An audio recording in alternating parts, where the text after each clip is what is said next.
Hello Sagittarius, welcome to Timsy Naked Tarot, or welcome back to Timsy Naked Tarot if you are a regular viewer. If you are new here, welcome to the Tarot team. I hope you enjoy it, and let's crack on with it. So we are doing a Who is Thinking What Read About You. The what comes from the All Signs overview, which I done on the new moon in Taurus, which was about 3 weeks ago now. And you had the Six of Wands. So someone's thinking about victory. Now, this could be getting victory with you. Yeah, perhaps they've been chasing you for a long time for some reason. Perhaps they've been headhunting you for a job, or perhaps they want a romance with you, or maybe you just owe them money and they feel that they're closing the net and they're going to win. Or maybe they're doing something with you and they believe that between you and them, you're going to get a victory. You're going to win. The other thing the Six of Wands can be is recognition for one's hard work, perhaps, or a hard-won victory. So perhaps you've been recognized for your work and you're getting a promotion or a pay rise or something of the like. Okay, let's see what's going with this. We have got the moon to go with this. So this is a little bit unbeknown to you, so we can start to knock out some of my suggestions. If someone's chasing you for money, you know you owe someone money. Okay, it could be maybe someone's used your details and they're chasing you because the real person is pretending to be you. But we can knock out some of the things with that moon card. It's something sort of unknown, or perhaps like this victory is like they've been trying to win you over, and where you're going, you kind of see it as like maybe the dark side. Maybe it's like a competing company or something like that. Okay. We've also got the Two of Pentacles, and I've got a little stain on my card. We've also got the Two of Pentacles to go with that, which is the energy of juggling things around. Okay. That's all I can get off that one for now. Well, you are dealing with a much older earth sign. This is a parent-child age gap, you being the younger, okay, them being the older. All because I say parent-child does not mean that you are like 16. Okay, you could be any age, but they're sort of about 16 to 20 years plus older than you. Okay. So all that being said, let's do the read itself. It is a general read. It may or may not resonate with you. If it does resonate with you, that is fantastic. If it doesn't resonate with you, don't worry too much. Perhaps you're working from different aspects of your birth chart. Go and check out the All Signs overview. See if anything else is resonating with you on that. There will be a link in the description. And there, go from there. Right. Okay, so the way we'll do the energies, that's an overall energy of this read. The Two of Wands. Someone has to make a choice. Okay, this can't carry on the way it is. Someone has to make a choice. Six of Cups is the energy of who this person is. Nine of Swords is the energy of what they are thinking in a little bit more detail. Okay, and then the outcome there for you at the bottom. It is a potential outcome. We can get in the way of outcomes with our own free will. The universe might think we're going to do this, that, and the other, and then we might wake up and go, screw today, I'm having a duvet day, and not do any of it. Okay, it can be something as simple as that. Right, so Six of Cups. This is someone from your past. Okay, is the main energy from that. It could be a past relationship, a past loved one. It could be your family members, because obviously all your family members, they may be in the current, but they're also from the past. I suppose it could be a passed on family member or a passed on person who is somehow reaching towards you beyond the grave. Okay, my example of that would be Brewster's Millions. Yeah, if you've ever watched that, it's a fantastic film. If you haven't watched that, in a nutshell, a guy called Brewster is given or gives millions of dollars to this other guy to get rid of. The way he has to inherit his money, the fortune of this other person, is to blow millions of pounds or dollars and not have anything to show for it at the end. Okay, and that's basically the whole film, him doing that. So it could be something like that. Maybe like a departed loved one or a departed friend has left you something, and now in time, Yeah, maybe there was a clause in the will what says that you can't have it until you reach a certain age. You can't have it until you've learned a certain lesson or something like that. Okay, so it could be reaching from beyond the grave, but this is definitely someone from your past. Okay, so we got the Fool, we got the Ten of Wands, we got the Chariot, and we have got Judgment. Just to back up, this is someone from your past. It kind of backs up the fact that this person is still alive and with us, because there is a second chance to be had, or they want a second chance. So this person is a bit of a fool. This person sort of looks before, or leaps before they look, and things like that, and quite often ends up getting themselves burdened because of it. Okay, they will take on things without really contemplating what the hell they're actually taking on, and then further down the line they realize that they've got too much of it. Could be that Two of Pentacles, that juggling energy we saw from the cut. With the Chariot though, they're the sort of person who don't really worry. If they're dragging along a load of baggage behind them, they just keep ploughing forward, because that's what the Chariot does. It just keeps ploughing forward. With Judgment at the end, they could be judgmental, they could be a judge, full stop.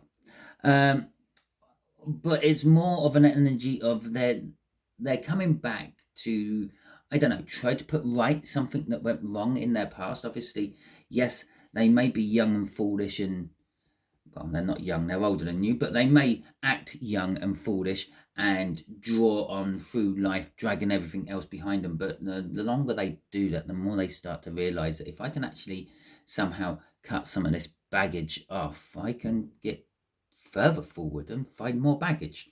So they might be just trying to settle something, give closure to something with that Judgment card, or maybe try to start over and have a second chance. Okay, so they're kind of like at their point of life at the moment where they're going back. They've stopped moving forward a little bit. The Chariot never stops, it always drives forward, but they're trying to cut off the loose ends, cut off the baggage, the ballast, if you will. Crossing all this is the Seven of Wands. Down to their core, they are a very moral person. They are defensive. They defend what they believe is right. It might not necessarily be right, but it's what they believe is right. Okay. So the Nine of Swords. This is coupling up with that Six of Wands. Okay. So yeah, they may have recognised you for anything. They may have recognised you as their replacement in the business. They may have recognised you as the love that... I didn't see that as that flipped out. But I noticed it did flip out, and I caught it upside down with the rest of the deck as I was shuffling. So I've literally pulled the deck apart so it could drop on, and it's love. So this could be a past love. Okay. And they've maybe realised and woken up to the fact that maybe you were the one. This is a soulmate connection card. That's a soulmate connection card as well. But these soulmate connection cards, they're an inkling to it. Okay, they're just one little bit of a rumour, so to speak. But when you start to get more in one read, they start to add up. And it's not just now too, because there's a multiplying effect they have on each other as well. So we've now got bigger soulmate connections going on in this than when we first started with just that Six. But there's the Nine of Swords. So their thinking is actually all over the place. They're going round and round. They're anxious. They're not sure how you're going to react. They're not sure what you're going to do. But there's a realization that you are the one for them, perhaps. I will just point out at this stage, before we go any further, love can manifest in lots of different ways. It can manifest romantically, it can manifest platonically, it can manifest family, family. You get my picture. Okay, it could manifest as love for a job or a situation as well. But we got the Four of Pentacles, we got the Four of Wands. I'm actually going to take the two cards because I pulled that card first, which was the one underneath it. Yeah, so we got the Four of Wands, the Four of Pentacles, we got the Hangman, we got the High Priestess, and we have got love. Okay, so they're sort of like woken up to how they really feel about you and how you probably really felt about them in the past. Remember that, you might not feel this way anymore for them. The Four of Wands, the Four of Pentacles. Let's deal with the Four of Pentacles first. The Four of Pentacles is an energy of hanging on to stuff. Sometimes it's seen as like hoarding type energy, saving for the sake of saving, not for any particular reason. Like some people save for a car, some people save for a house, some people save for a holiday. This is kind of like just saving because it's there. Okay, no intention of using it, no intention of earmarking it for anything. It's just there, and it doesn't necessarily have to be finances. It could be anything. This could be food, it could be weird little figurines they find in charity shops, which they put on their mantelpiece, and then everywhere else they can find in their house. It's kind of like that hoarding energy, but in this particular case, it's kind of like I've held on to this too long, and I don't know if it's still viable. Imagine if you're holding on to some food. Okay, you have this weird hoarding habit and you've decided to apply it to food. But it's okay to hold on to a can of beans for 3 or 4 years. Even past their expiration date, they're probably still good in there. A fresh loaf of bread, on the other hand, if you keep it for more than a couple of weeks, then it's absolutely screwed. Yes, you can prolong the life by putting it in the freezer and things, but eventually that bacteria, that mold will still grow on it and make it bad. That's what this is. They're kind of thinking, have I held on to this for too long? Has it gone bad? It might look okay on the outside still, but what's the inside like? And my example of that is I had a melon once, and my melon sat on the kitchen counter for the better part of about 8 months. I dare not touch it just in case it exploded, but it sat there. And on the outside, it looked absolutely fine. It looked as good as the day I bought it. But obviously, just general common sense was telling me that, yeah, inside that melon, that's mush. That's not edible anymore. And eventually I did take it out and throw it on my compost heap. But we got the Four of Wands coming here. The Four of Wands is commitment. They're thinking about commitment, but they're thinking about committing to this energy of the past, what they had when they first had it, the outside of this whatever, what makes it look good. I keep thinking apples. Whenever I'm saying that, I keep thinking apples. And I imagine them holding this nice shiny red apple in their hand. And they're thinking, has that gone bad on the inside? But I want to commit to eating this apple. Okay. With the Hanged Man and the High Priestess, this is looking at secrets, looking at things that were kept secret differently. I do feel a lot of this is all about the past. This High Priestess, which is the indication of secrets, it's secrets from the past. It's possible that you had a relationship in the past when age gaps look more noticeable. Yeah, you being 20, them being 40, say. Yeah, it does look a little bit of like a ooh. But when you're 40 and they're 60, it's like, oh, yeah, that's not so bad. Okay, so it could be like that. Maybe you had something in the past with this person, or they had something in the past with you, and it may not have been given back exactly the same way from you to them. Maybe they felt they had this thing with you in the past, but it was kept secret. It was suppressed. It was in the dark. That moon card we saw in the All Signs Overview. No, not the All Signs Overview. What am I talking about? It was the cut, wasn't it? You had the Six of Wands in the All Signs Overview. But they're now looking at that differently. Just as I said, yeah, 20 years ago, it looked bad because the age difference looks really wrong. But now 20 years on from that, it doesn't look so bad because, well, the age difference is when you get to the age of 60 and 40, yeah, another year is just another number on the end of what you already had. It hasn't changed you anything. By the time you reach 40, you're starting to realise that your birthday, you're just another day older than you were the day before. Okay, it's no big deal. And so perhaps they're looking at the situation in a different sense. The secret, why it was kept secret, what it was. Okay, what's crossing this is the Queen of Love. It's the Queen of Love. The Queen of Cups. 3 times I tried to call it the Queen of Cups. 3 times it came out as the Queen of Love. Yeah, okay, so they're either thinking of you as the Queen of Love, especially if you are feminine or feminine energy, or they are thinking of communicating to you, telling you how they feel. Yeah, it's like a now or never moment. That two of Pentacles, they've been juggling it around for a long time, and it's like, well, I'm getting tired of juggling. I need to concentrate on one or the other. So let's let's throw caution to the wind, or let's just throw my balls up in the air and see which one sticks. Okay, so they're coming forth. They're going. There's a good opportunity or chance that in this energy, they will come and talk to you, express to you how they feel, what they want, and how they want it, and hopefully what you want as well. Oh, excuse me, little hiccup came out just there, as well. Okay. So let's have a look at this Empress. This is the potential overall energy for you. And as I said, perhaps they're looking at you as the feminine. You are the Empress in this. You might actually elevate into Empress energy because of this. Maybe you've always felt there's a little something missing out of your life. Maybe you always thought that this older earth sign is the one that got away. You always thought that I didn't care about that age gap. I just loved them, okay, for who and what they were. And I really wish it would work, but it didn't. Well, now there's a second opportunity, and the second opportunity is making you glow, elevating you into the Empress energy, making you more fertile, making you more positive, making you more attractive, making you more magnetic, okay?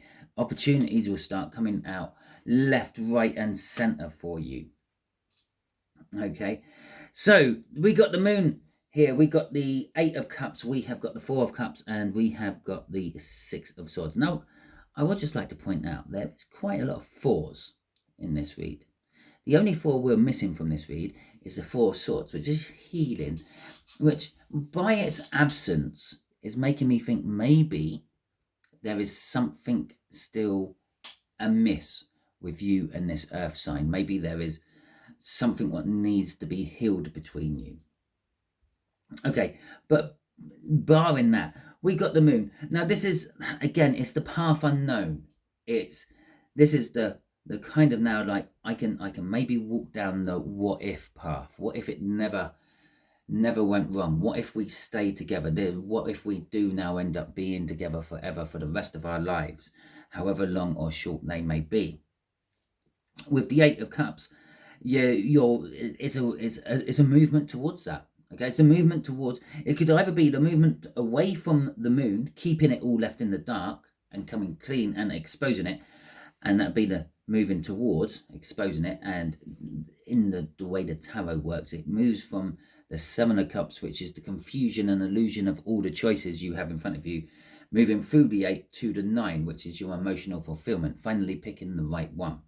Okay, so that's how this is kind of working. Maybe you are moving away from the darkness, the cloak and daggers, the keeping it in the shadows, and bringing it out into the open. And bringing it out into the open is the emotional fulfillment, letting everyone in the world know what you two have and feel for each other. With the 4 of Cups, the 4 of Cups in this particular case is the missing piece of the jigsaw puzzle. Okay, various different depictions of this shows various different things. It's very hard to draw just one picture for any tarot card because, well, it means lots of different things depending on what angle you look at it. Okay, and in this particular case, it's like the missing piece of the puzzle. You had the 3 cups already sitting in front of you. Let's just say work, social life, family life, and then you were missing the relationship life. And there you go. This is just dropped in there now. Your life is now complete with the 4 aspects. Although life doesn't just have 4 aspects. I know that, you know that. So, but you get the point, you get the drift. That's what it is. This is like completing you. This is fulfilling you. This is, well, allowing you to resonate up into the Empress level. This could be, for example, you had the Queen of Swords, you had the Queen of Wands, you had the Queen of Pentacles. You were missing the Queen of Cups, which this person, this older earth sign, is offering you. Okay, we got the 6 of Swords coming out at the end of this. This is basically a safe harbor after troubled times. Okay, so ultimately where this outcome goes is you feeling content, you're feeling happy, you're feeling complete. You've moved away from what's not working towards what is working. You've come out of the dark into the light, and you no longer worry about being caught in a storm because you are wrapped in the arms of a safe harbor. Okay, crossing all this is the 7 of Pentacles.